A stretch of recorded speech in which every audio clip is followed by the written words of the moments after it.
Hey everyone, Joe here with the Idaho Prepper channel, and welcome back to another episode of the Prepared Citizens Report.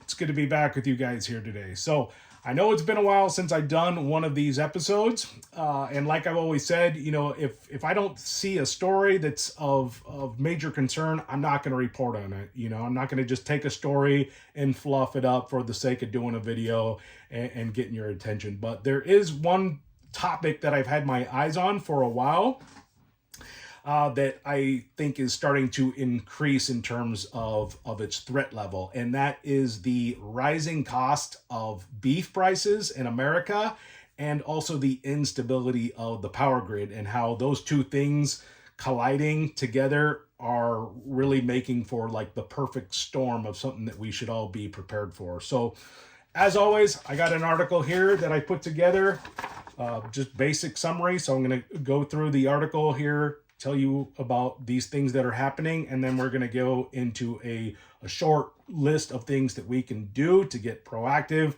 and prepare for this situation. So right now, America's cattle herd is at its lowest level in roughly 75 years, and that's a huge deal considering, our population has grown quite a bit. So, in 75 years. Ranchers across the country have been hit with drought, expensive feed, high fuel costs, labor shortages, and rising operating expenses for years now. And here's the issue: you can't rebuild a cattle herd overnight. It takes years to raise cattle and recover supply levels, which means beef prices could continue climbing for a long time. And fuel prices are making this situation even worse. Gas and diesel impact nearly every part of the beef industry. Fuel is needed to grow feed, run tractors, transport cattle, and refrigerate meat. So when fuel prices rise, food prices rise too. And now we're also seeing growing concern about brownouts and blackouts in parts of the country due to increased stress on the electrical grid. Our modern food system depends heavily on electricity. Warehouses, refrigeration systems, meat processing plants, fuel pumps, and grocery stores all require stable power to operate.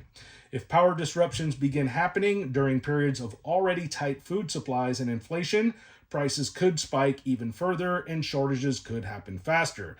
That's why I believe buying beef right now, while it's still available and somewhat affordable, is a smart preparedness move. Now, if you own a freeze dryer, preserving beef now could save you a lot of money down the road, especially during a brownout and a power out. And that's something I've been really concerned with, because if I'm going to go and spend a ton of money on meat right now, I want to make sure that, the power doesn't go out and I have my freezers all loaded up full of beef, and then I end up losing that beef. So I think it's a really smart move for any of you who are on the fence about buying a freeze dryer to maybe invest in one of those now. That way you can freeze dry your beef. It's going to preserve it. Freeze drying is one of those processes where it will preserve the food and all of its nutrients. You don't lose it the same way you do when you dehydrate. So, it's one of those things you can do. You can put the beef away on a shelf and you don't have to worry about the power going out to preserve that food, where you do when you're refrigerating it or freezing it. So beef is one of the most nutrient dense foods. Now keep this in mind. It contains high quality protein, healthy fats, iron, zinc, B vitamins, creatine, and amino acids that play an important role in brain function, hormone production, energy levels, cognitive performance, muscle maintenance, and overall health. So I don't want to go into the conspiracy side of this, but it is of no coincidence, or it seems very coincidental that that the two things that are becoming very hard to come by for the average American is fish and beef, like the two things that are crucial for our health. Right now, in my area, I think salmon, because we usually buy wild salmon every once in a while when we can afford it. But right now it's like up to $15-16 a pound. And beef prices aren't much better. Like right now, I'm pretty much just buying ground beef. I can't really afford, the ribeye steaks or any of that. So in my area, ground beef, lean ground beef, is between $6 to $8 a pound. Ribeye steaks are between $15 to $22 a pound. So, yeah, I mean, I'm completely priced out. I went to Costco the other day to check it out, and I ended up just leaving with about 5 pounds of ground beef, which is about all I could afford. But I'm not complaining. I'm happy that I can at least afford the ground beef, and I have a way of preserving it. So that's what I'm going to be doing this weekend. I'm actually just going to be cooking up a lot of this beef and getting it all freeze dried. And I think I'm going to do some like just where it's just the regular beef, and then some I'm going to make like some like meat sauce. I got a bunch of marinara sauce when I was at Walmart the other day. So I'm going to probably do 3 different types of meals, get it all freeze dried and packed away. And I'll probably be doing some videos on that while I'm doing that. So here are some practical things that you can do right now to prepare for this. First thing I recommend doing, buy beef in bulk while prices are still manageable. So shop sales. This is something that I've stressed, in your area, whatever the grocery stores you have in your area that you frequent, get the sales apps on your smartphone. You can get the apps, put on notifications, and they'll notify you when things go on sale. The other things to know when it comes to saving money on food, Wednesday mornings, Thursday mornings, and Sunday mornings are usually the best times to capitalize on those sales. So try to avoid, Tuesdays, Saturdays, things like that. When everybody's crazy, you're not going to find a lot of sales. The other thing you probably want to do, talk to your butcher or talk to the people at the grocery stores. See if you can get some inside information when things are going on sale, especially when it comes to beef. So get to know your butcher.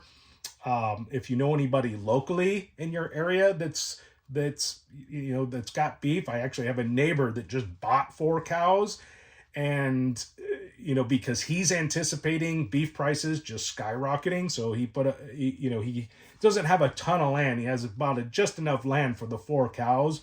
But him and I actually went to a couple auctions a few months back, and it was going crazy. I mean, what they were selling cows for. So, if those guys are buying up and they're spending $5,000 for 1 cow, something's up. Things are about to go crazy. So, something to keep in mind. Freeze dry or pressure can your beef for long-term food storage. So, for those of you who can't, you don't have a freeze dryer, you can't afford it, get into pressure canning. That's another really good way to preserve your beef and keep it shelf stable, so you're not relying on a freezer or a refrigerator to keep that beef preserved or that meat preserved if there is a power outage. Build up at least a 3 to 6 month beef supply. That's just kind of the bare minimum, recommended as far as beef. Now, I would also say, if you're a big meat eater like me, you eat a lot of beef, chicken, pork, stock up on that stuff and get it preserved. Maybe do a 3 to 6 month backup food supply of each one of those categories. Invest in backup power solutions like generators, batteries, or solar. Definitely a good idea, especially this summer. They're anticipating, a really hot summer this year and a big draw on the power grid. You're going to want to try to capitalize on that sun, and as a way to keep your freezers going. So I got a lot of different things as far as solar generators, solar AC units, and even solar and battery powered refrigeration units. So I'll make sure to leave links and the discount codes in the video description. Store up extra water and water filtration supplies. I know this is kind of going outside of beef preservation, but this is definitely something you want to do because of the instability with the power grid. Reduce debt and unnecessary spending while prices continue rising. Definitely important. Support your local ranchers and local food sources wherever possible. Yeah, again, this is like, I know definitely in my area, we have a lot of local, small farms, And sometimes you can get good beef prices, you know, with those people. You can get in good. They know more. You're definitely going to be getting a healthier cut of beef.